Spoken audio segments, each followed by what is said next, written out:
Ya jóvenes, vamos a continuar con la instalación de la máquina virtual en VirtualBox, hacer nuestro primer sistema operativo virtualizado, recordar algunas cosas de la clase anterior, de lo que hace el programa VirtualBox. El VirtualBox es un programa que trabaja a modo de anfitrión o host y que va a virtualizar máquinas que se llaman invitadas, ¿cierto? O WES en inglés, invitados y anfitriones. La cantidad de máquinas que podemos levantar simultáneamente depende netamente de la cantidad de hardware que tengamos en el equipo. Más RAM y más procesadores, ¿cierto? Porque en ese instante se están compartiendo componentes. Ya. La máquina la tienen apagada o encendida por el momento. ¿Apagada?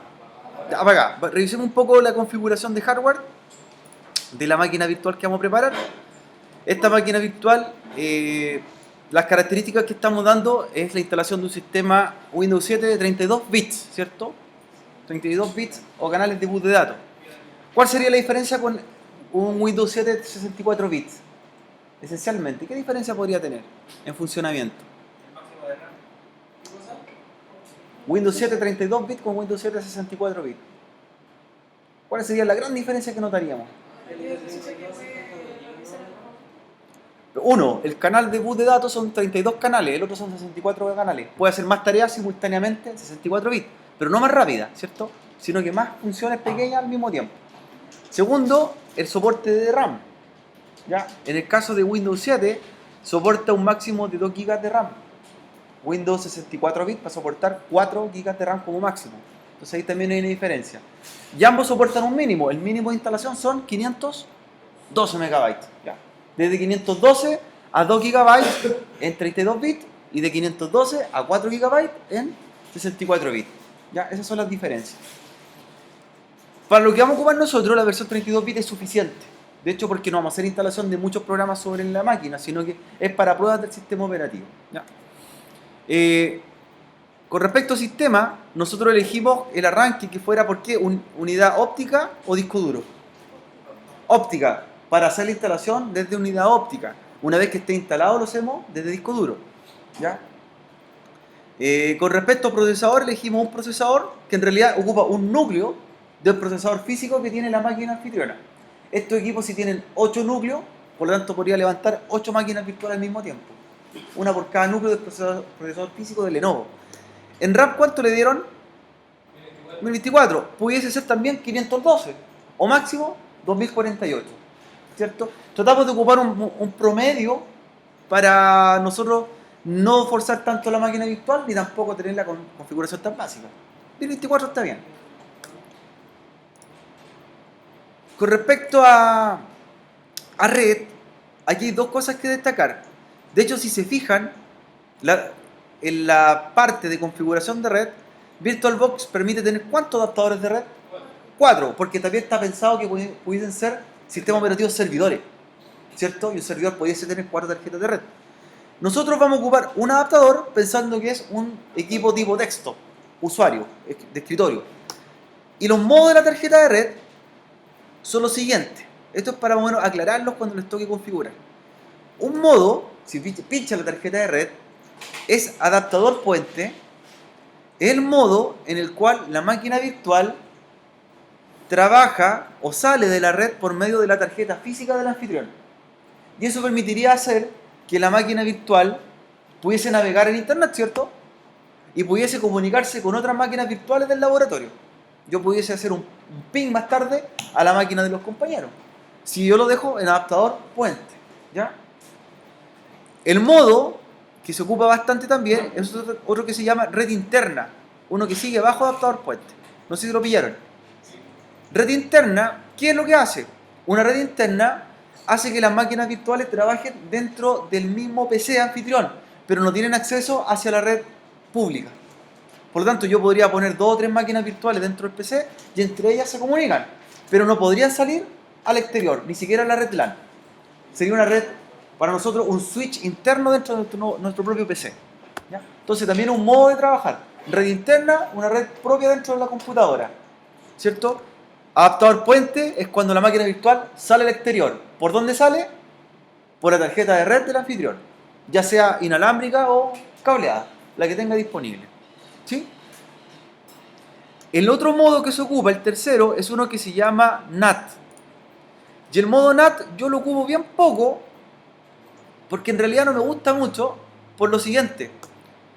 Si nosotros dejamos el adaptador puente, la tarjeta de red de la máquina virtual tiene su propia dirección IP, diferente a la del PC, por lo tanto es una máquina totalmente independiente, ¿cierto? Si yo lo dejo, como red interna, pasa lo mismo.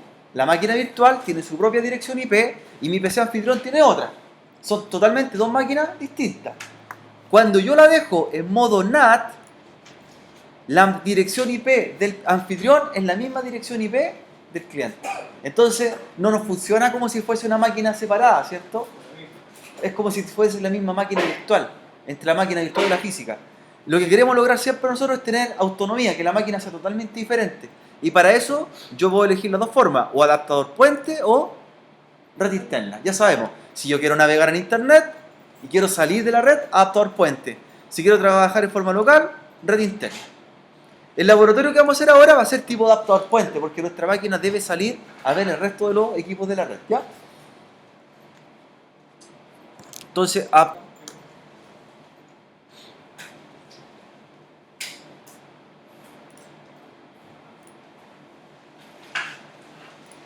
vamos a levantar la máquina virtual ahora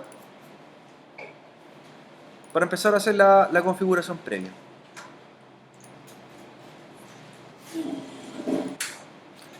Primero, este sistema operativo Windows 7,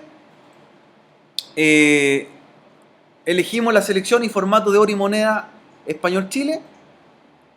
Estas configuraciones se pueden hacer más adelante en la configuración lógica del equipo, panel de control, se pueden realizar. La idea es que la instalación que vamos a hacer nosotros va a ser una instalación un poco más avanzada que una instalación normal para configurar algunos parámetros, ¿ya?, del equipo. Windows 7 tiene dos opciones acá bien definidas, que una se llama reparar equipo y otra es la instalación.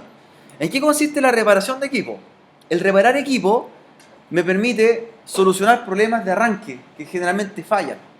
¿Cuándo puede fallar el arranque de un sistema operativo? Cuando he apagado en forma incorrecta. Por ejemplo, si yo estoy trabajando en mi equipo y se corta la energía eléctrica, el sistema operativo no alcanza a guardar la configuración de arranque. Entonces hay un archivo que va a quedar corrupto en algún momento. Ese archivo que queda corrupto es un archivo que se llama MBR. ¿Dónde se encuentra ese archivo MBR? Para que entendamos qué es lo que pasa. En vez de irlo a reparar equipo, nos vamos a ir a instalar. ¿Ya? Vamos a hacer la instalación en limpio, instalación básica.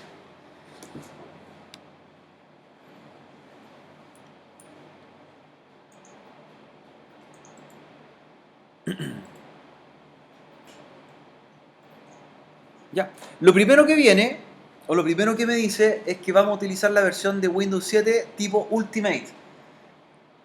Cada versión de un sistema operativo tiene distintas versiones de acuerdo a la funcionalidad que vamos a trabajar.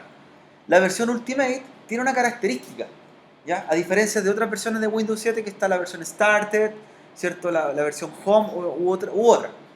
La versión Ultimate, la característica que tiene es que este sistema operativo, si bien puede cumplir funciones de texto, puede cumplir funciones de NOS, de servidor también. Por lo tanto, yo podría levantar un mini servidor en esta máquina. ¿Para qué? En una empresa, por ejemplo, que tiene 5 personas que trabajan y necesitan, por ejemplo, tener una página web en forma local en la empresa, la podrían levantar en este sistema operativo. O podrían, por ejemplo, hacer un servidor de archivo pequeño. Se puede hacer con esta máquina. Entonces, para nosotros la versión Ultimate sería como un híbrido entre pasar de versión de escritorio a versión servidor. Está como intermedio. En cambio, las versiones que son Home o inferiores solamente son versión para escritorio. Esa es la gran diferencia que tiene el Ultimate. ¿Ya? Aceptamos los términos y condiciones. Los términos y condiciones hablan de las licencias que se necesitan para trabajar en Windows 7. Y esta licencia representa que es una por equipo. La misma que ustedes bajan en Dream Spark. Es una por equipo. ¿Ya? El archivo, el ISO, yo lo puedo ocupar varias veces. Pero la licencia que compro es una por registro a la vez. ¿Ya? Vamos al siguiente. Las instalaciones tengo dos tipos. Una se llama actualización y la otra avanzada. La actualización es cuando quiero, o ya tengo una versión instalada y quiero migrar a una versión, hacer un upgrade, a una versión más reciente. Por ejemplo, podríamos pasar de Windows 7 a Windows 8 sin perder ninguna información, ninguna carpeta de información, o de Windows 8 a Windows 10. Pero la personalizada es cuando queremos hacer una instalación en limpio y no tenemos nada previamente. Nosotros no tenemos nada, por lo tanto vamos a hacer una instalación personalizada. ¿Ya? La versión personalizada lo que hace es borrar todo el disco duro, es reinstalar. La versión en la que dice actualización solamente borra la carpeta Windows del sistema operativo, nada más que eso. Ya, me voy a personalizada, me aparece mi disco por defecto que tenemos. ¿Cuál es un disco de 20 GB? Disco 0. Siempre cuando tenemos un disco es el disco 0, el segundo disco va a ser disco 1. Así se ubica, siempre comienzan por 0. ¿Cuántos discos duros puedo instalar? Hasta 4. 4 discos duros en un sistema operativo de escritorio. Eso es lo que soporta. ¿Se acuerdan cuando abrimos los equipos? ¿Cuántos conectores SATA tenía? 4. Son 4 dispositivos simultáneos. Podría tener 4 discos duros, pero no podría tener ningún lector de CD. Si yo quiero tener un lector de CD, podría tener máximo 3 discos duros. Pero 4 dispositivos simultáneamente. Entonces lo que vamos a hacer ahora es a opciones de unidad, luego de haber pasado a esta siguiente pestaña, y van a elegir nuevo. Lo que vamos a hacer nosotros ahora, en nuevo, es darle el tamaño máximo que pueda lograr esta unidad. No da más que eso, ¿cierto? No da más. Es el tamaño total de los 20 GB de almacenamiento. En este caso vamos a ocupar toda la partición y todo el disco duro para instalar el sistema operativo, que es lo recomendado.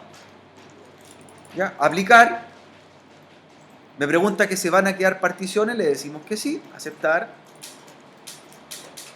Y ahora, este disco llamado disco 0, ahora dice que se llama disco 0 con partición 2 y disco 1 con partición reservada para sistema. ¿Sí? ¿De cuánto me quedó el disco 0 partición 2? 19.9 GB. Y arriba me dice que tengo 100 MB reservado para sistema. Esos 100 MB para sistema, jóvenes, son estos. ¿Y qué se guarda ahí? El kernel. Eso es lo que está reservando el disco duro, ese clúster 0. ¿Ya? Entonces, la información del disco duro, la información del sistema operativo se van a guardar en ese sector de memoria, de disco duro, de almacenamiento. ¿Ya? Nosotros sabemos que físicamente hay una partición, pero no podemos tocarla, ¿cierto? Va a estar oculta para nosotros, no es visible. Pero el sistema operativo respalda su kernel en ese espacio disco duro. ¿Ya? De hecho, ¿cuánto estaría ocupando ahora? Dice que tiene 100 MB en total y tiene disponible 86. ¿Cuánto espacio está ocupando el kernel? El restante, cada 14 MB está ocupando por el momento. Y como máximo podría tener 100 MB. Recuerden que ese archivo, el MBR, cluster 0 o kernel, siempre crece, nunca se achica, porque siempre va guardando cosas y va creciendo el archivo con el tiempo, hasta un máximo de 100 MB. Es difícil, o en realidad es casi imposible que se llene el espacio con el kernel. Nunca he visto ni ha sucedido en una máquina que tenga más de 10 o 12 años funcionando que se llene, porque en realidad son textos planos súper pequeños de código que es lo que van incrementándose con el tiempo. Se incrementan generalmente kilobytes, ni siquiera megabytes. ¿Ya? Siguiente. ¿Es necesario formatear esto? No, porque está limpio. ¿Cuándo sería recomendado dar formato al disco duro? Si fue utilizado anteriormente, si fue ocupado en otro PC. ¿Ya? Y damos siguiente. Mientras va haciendo la instalación, y lo que vamos a hacer es empezar a configurar las cuentas. Primero, la primera cuenta, usted acostúmbrese a usar lo siguiente, la siguiente nomenclatura. Cuando estén instalando PC para oficina, más que forma particular, utilicen el nombre y el apellido de la persona a la cual va a pertenecer este equipo. ¿Ya? Ejemplo, inicial de nombre y apellido, sería algo así. Para esa creación de su usuario. ¿Ya? Y en el caso que dos personas tengan el mismo apellido y la misma inicial de nombre, se ocupa una letra siguiente. ¿Ya? Y luego personalizan el nombre del equipo. La idea es que otro equipo de la red no se llame igual. El mío se va a llamar cliente 1, por ejemplo. ¿Ya? Estoy creando el usuario y cliente 1.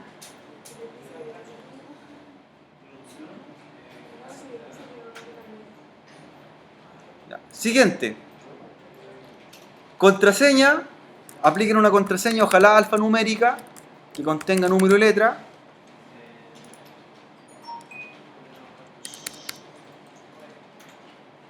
La repiten.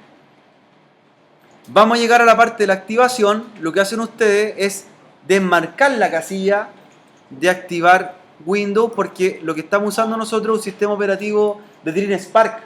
Por lo tanto, la licencia se podría comprar e instalar después. Desmarquen la casilla que dice activar automáticamente Windows. Sí, tienes que repetirla. Desmarca, ¿cierto?, la activación de la contraseña.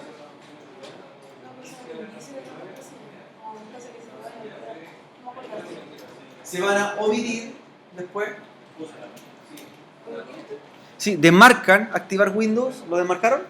¿Ya? Omitir después. Sí, después se van. En la configuración nuestra de seguridad y de actualización, vamos a dejar preguntar más tarde porque la vamos a hacer personalizada. ¿Ya? Nosotros no vamos a dejar que la máquina configure por nosotros. Nosotros vamos a hacerlo. Preguntar más tarde. Luego, zona horaria. ¿Cierto? Nos toca Santiago y modifiquen la hora o dejen la hora correcta que tenga el equipo en el caso que esté modificada. Para nosotros serían las 19, 33 o 34, ¿cierto?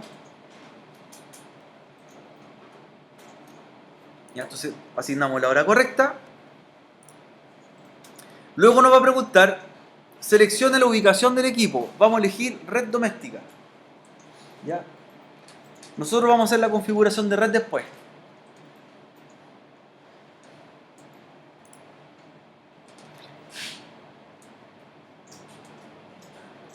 Continuemos. Vamos a hacer la configuración, jóvenes, ahora del sistema operativo en el que estamos trabajando, que es el primer Windows 7.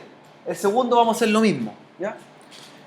Primero, lo primero que vamos a tomar en el sistema operativo, jóvenes, es ver los usuarios que tiene el sistema operativo creado. Para eso, usted va a ir, ¿cierto?, donde dice equipo, propiedad, pincha con el botón derecho, administrar,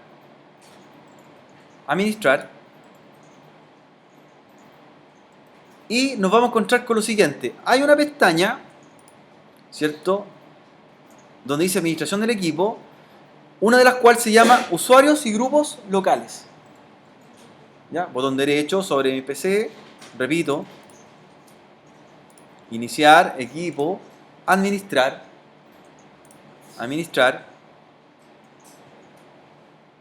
usuario y grupos locales. Van a pinchar dentro de usuarios y van a ver qué usuarios están creados en el equipo. ¿Cuántos hay? ¿Ya? Hay uno que se llama administrador. ¿Sí? El primero. Ese, documenta el código Linux. Administrador. Está también un usuario cuidado o juez. Y está el usuario que creamos nosotros, ¿cierto? Con nuestro nombre. Pero el que tiene deshabilitado es el usuario administrador, ¿se dieron cuenta? No viene activo, sino que tiene una especie de flecha hacia abajo. Administrador. Lo que vamos a hacer es habilitar el usuario administrador.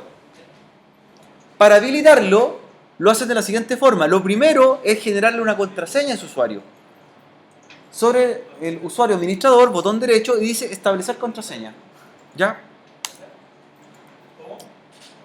Al usuario administrador, botón derecho, establecer contraseña. ¿Ya? ¿Ya? Y le dan contraseña y la repiten. Administrador. ¿Ya? Repiten la contraseña. Segundo, vamos a habilitar esta cuenta, porque de hecho no la podemos usar, está desactivada. Para habilitarla, nuevamente sobre el usuario, botón derecho, propiedades, y hay una pestaña que viene marcada que dice la cuenta está deshabilitada. Esa casilla la desmarca. Y le da aceptar. Por lo tanto, el usuario administrador ya lo tenemos activado para trabajar sobre él.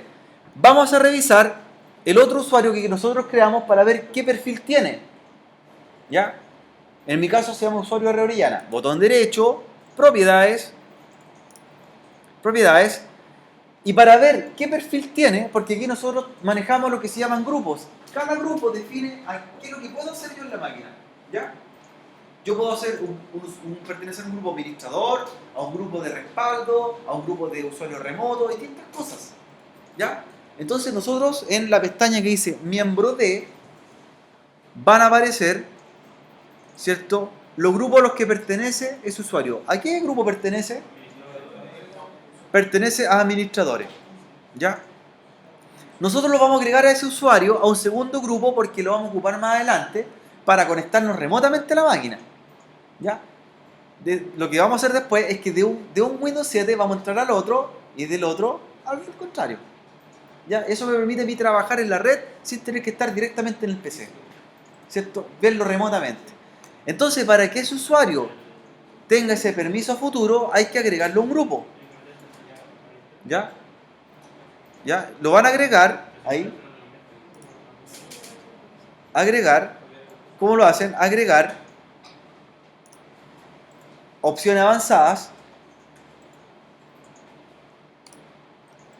Y pinchan buscar ahora. Después de cuando dice buscar ahora van a aparecer un listado de grupos, que son distintas cosas que puede hacer ese usuario. Administrador ya pertenece, ¿cierto? Ya es de grupo administradores. Lo van a agregar a un grupo que se llama usuarios de escritorio remoto. ¿Lo pincharon? ¿Sí? Y le dan aceptar. Y luego aceptar nuevamente.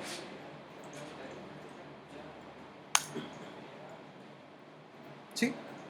Aceptar, aceptar.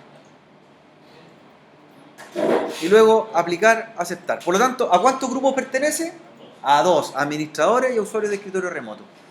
Ese perfil que le estamos dando nos va a permitir manejar la máquina desde otro entorno, desde la otra parte de la red, desde cualquier equipo de la red. Listo, estamos bien hasta ahí. Vamos a cerrar sesión ahora para ver si el usuario administrador se activó. Si efectivamente está activo.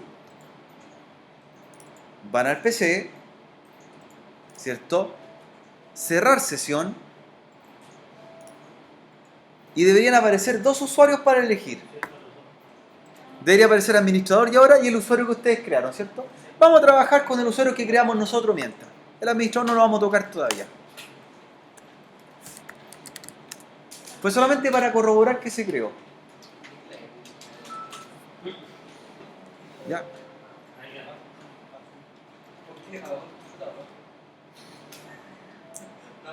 Lo que vamos a hacer ahora en este escritorio es optimizar el equipo.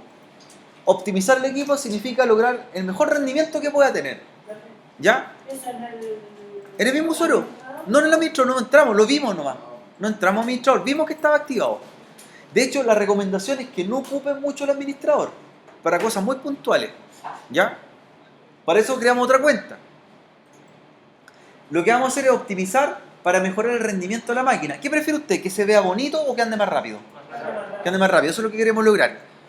Entonces lo que vamos a hacer ahora, miren,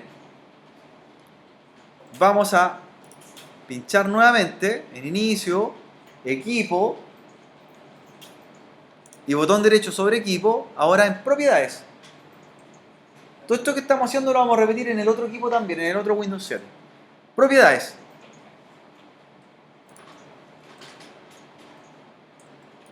¿Ya? Y me muestra la información básica del equipo. Dice que se llama cliente 1 en mi caso, pero dice que pertenece a un grupo de trabajo que se llama Workgroup. ¿Ya? Lo que queremos lograr hacer nosotros es que todo nuestro equipo trabaje en un mismo grupo, que se va a llamar informática, para que todas estas máquinas se vean entre sí, las compartamos en la red. Entonces usted va a pinchar ahora donde dice cambiar configuración, ¿cierto? Que está ahí a la derecha. ¿Ya? Vamos a modificar el nombre, dice descripción del equipo, denle el mismo nombre que tiene. En mi caso se llama cliente 1, no sé qué nombre le pusieron a ustedes. ¿Fueron imaginativos o no? Póngale otro nombre, pero que no sea cliente 1. No pueden llamarse igual los equipos en la red. Tienen que tener cualquier nombre menos otro nombre repetido. ¿Ya? Ahí también va a tener que cambiar. Porque no se puede llamar como ya existe otro. ¿Sí? En el caso, si usted lo tiene con nombre diferente, no. Si usted lo tiene con nombre diferente, no debe hacer nada. Si existe otro equipo que se llama igual, modifica el nombre. Arriba, ¿cierto? ¿Dónde cambia el nombre real? Aquí, donde dice nombre del equipo. No pueden haber dos equipos con el mismo nombre en la red. Dice que tengo que reiniciar el... Todavía no lo reinician. Le ponen no. Dice grupo de trabajo. Nosotros vamos a trabajar todo en un grupo. Y ese grupo se va a llamar informática. ¿Ya? Para que todas nuestras máquinas se comuniquen entre sí más adelante. Vamos a generar una red. Grupo de trabajo, informática. ¿Pillaron? Grupo de trabajo, informática. Y nombre de equipo, ojalá que ninguno se llame igual a otro. ¿Ya? No tengan dos equipos iguales. Y los vamos a aceptar. Nos va a decir si queremos reiniciar. Nosotros le vamos a decir que no. ¿No puedo cambiar el...? ¿Cómo le cambio el...? Es que ya lo cambiaste, ¿o no? No, busqué un... Porque va a tener que reiniciar después porque le cambiaste el nombre del equipo también. Por eso. Ah, ya. Es por eso. De ahí lo vamos a cambiar. ¿Lo reinicio? Todavía no. Después, después que lo reinicien lo cambio. Puedo cambiar. ¿Ya? Si nos pregunta que quiere reiniciar, le decimos que no. ¿Qué vamos a activar ahora? ¿Cierto? Estamos en este panel. Le ponen reiniciar más tarde. ¿Ya? En este panel nos vamos a ir a configuración avanzada del sistema. Configuración avanzada del sistema. Y hay una parte que dice opción avanzada. ¿La pillaron? Ya, opción avanzadas. Y ahí me explica rendimiento, efectos visuales, cómo queremos que trabaje la máquina. Usted ahí, donde está rendimiento, y donde dice configuración, va a pinchar configuración. Y va a elegir, de las 4 opciones que hay ahí, elige la que dice ajustar para obtener el mejor rendimiento.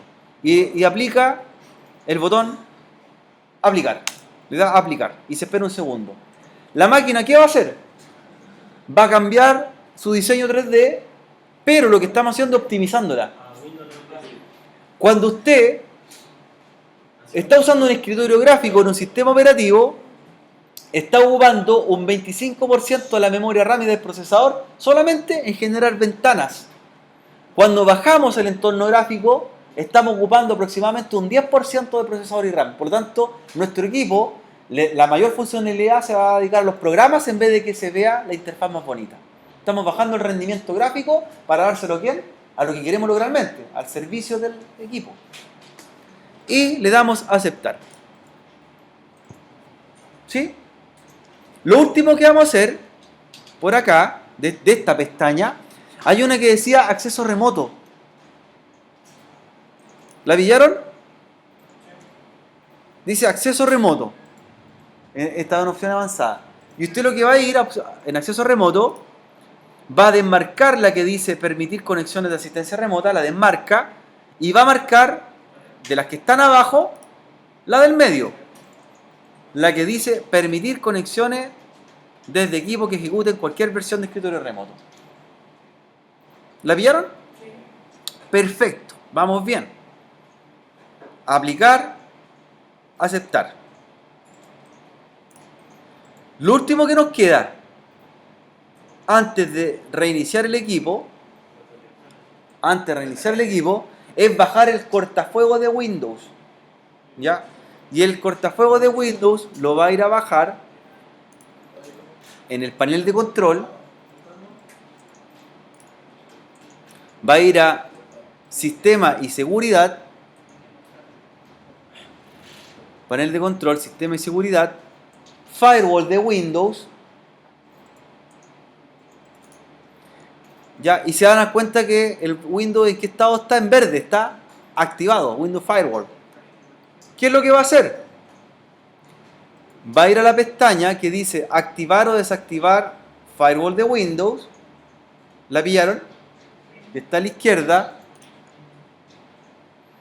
Y pincha donde dice desactivar firewall de Windows, las dos. Hay dos pestañas que están con un escudo rojo, ¿cierto? Y ahora está en condiciones de reiniciar su equipo.